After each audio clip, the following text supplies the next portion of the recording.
Welcome to our channel. Today we how to save on cybersecurity tools with SolarWinds step by step clearly. Begin by assessing your current cybersecurity needs. Identify the specific vulnerabilities in your organization. Research available cybersecurity tools and solutions on the market. Explore SolarWinds offerings and how they align with your needs.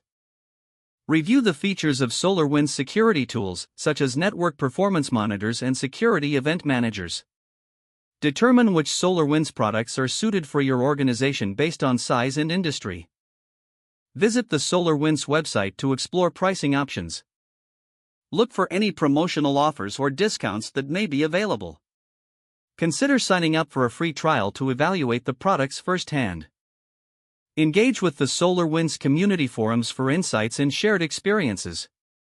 Consult user reviews and case studies to understand how others have saved with SolarWinds.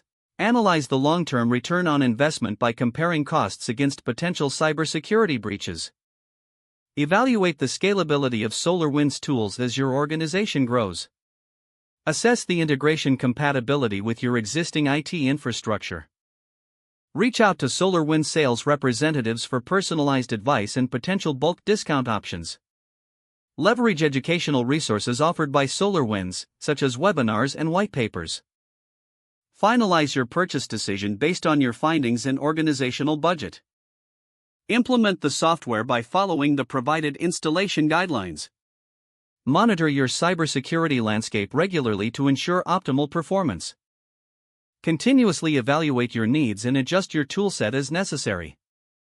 If the page does not load, refresh the browser or try again in a private or incognito window. Make sure you are using the correct email address, then retype it carefully to avoid small typos. If your password is not accepted, use the reset option and create a new strong password you can remember. Check your spam folder for verification or security emails, then complete any requested confirmation steps. Enable two-factor authentication if available to improve account security and reduce unauthorized access risk. After signing in, review your profile details so your contact information and settings are accurate and current. If you see an error message, note it down and try again after restarting your device and internet connection. Log out when you finish, especially on shared devices, to keep your account and payment information secure. Don't forget to like this video and subscribe to our channel for more step-by-step tech guides.